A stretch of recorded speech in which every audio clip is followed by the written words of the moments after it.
What's going on, everybody? Khalip's Tech here, coming back at you with another video. In this video, I'm going to be giving you some tips and tricks for the Cricut Innovate E5G to help you make the most of the camera. Now, this phone doesn't have a ton of camera features, but there definitely are some things on here you should know about to make sure you get the best experience. Now, before we go any further, as always, I do want to remind you to hit that subscribe button, and in case you want to learn more about this phone, I will be linking to several other videos about it in the description, as well as some information about pricing, availability, and some of my favorite smartphone accessories. But with that being said, let's get into it. So the first thing I want to show you is a quick way to access your camera. Now, of course, using the camera app is easy enough, but if you're doing something else on your phone, like maybe you're browsing the web, for example, and you want to capture something quickly in the moment, all you have to do is double press the power key like this.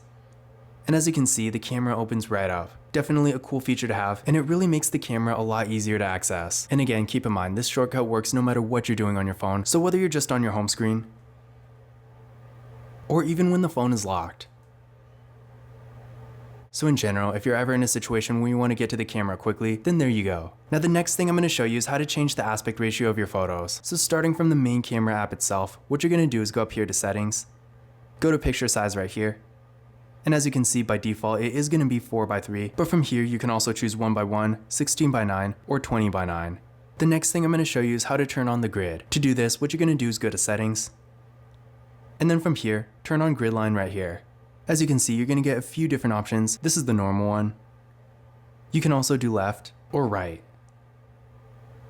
The next thing I'm going to show you is how to use HDR. Now, in case you don't know what it is, HDR is basically going to help enhance the light and dark dynamics of a photo. So if you're taking a picture with a lot of shadows, for example, it's going to make that look a little better. Now, HDR is not on by default, but turning it on is really easy. All you got to do is go up here where it says HDR, tap on the icon, and now, as you can see, it is on. Now, something to keep in mind about HDR, it is definitely a really nice thing to have, and I personally use it all the time. But that being said, there are some situations where it makes colors look a little weird, so you're definitely going to want to play around with it, because there are some situations where it's good to use, and some where it's not, so chances are you're probably not going to want it on all the time. Now I'm going to show you how to change your video resolution. To do this, the first thing you're going to want to do, of course, is go to video mode.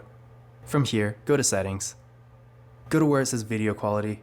And as you can see, we are currently in 1080p. Apparently this phone can also record in 2K in the rear camera. I honestly just realized it can do this. I'm not personally a big fan of 2K, but if you ever want to use it, then there you go. And if you want to save space, you can always bring it down to 720p. Now I'm going to show you how to use the timer. This is a pretty easy feature to use. It kind of has a specialized use, so I'm not sure how many people are actually going to be using it. I personally use it all the time when I'm taking photos with a ring light, for example. But in general, if you're trying to take more of a hands-free kind of picture, the timer is a nice feature to have. So to use it, what you're going to do is go to settings, go to where it says self timer.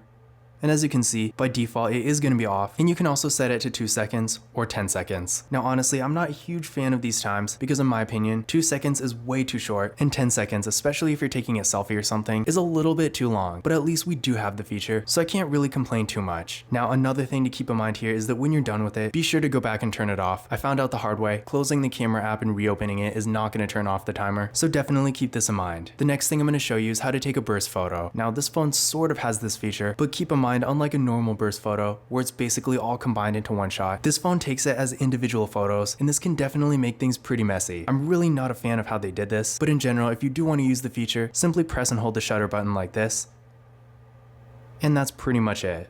And as you can see here, again, it basically does it all as separate photos, whereas in pretty much every other phone I've ever used, it combines all the shots into one and makes it a lot easier to manage. So in general, if you ever do want to take a burst photo, that's how you do it, but in my opinion, because of how it works on this phone, I personally wouldn't.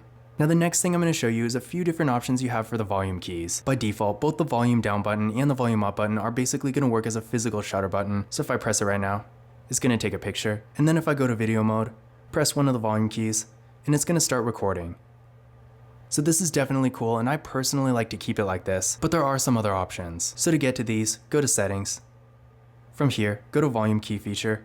And as you can see, you can choose between shutter, volume, and zoom. So for this, we're going to go to zoom. And now with this set, when you press the volume up button, it's going to zoom in, and volume down is going to zoom out.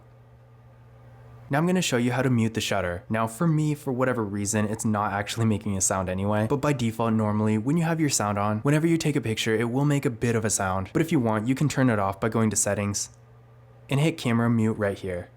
So now, whenever you take a picture, whether your phone's muted or not, the shutter is no longer going to make a sound. Now, while we're in this menu, another thing I want to show you is a feature called touch shooting. Now, in a way, this is kind of an alternative to the timer. It's really useful for a selfie, for example, because if you turn this feature on, basically whenever you touch the screen at all, it's going to take a picture. So if we go like this,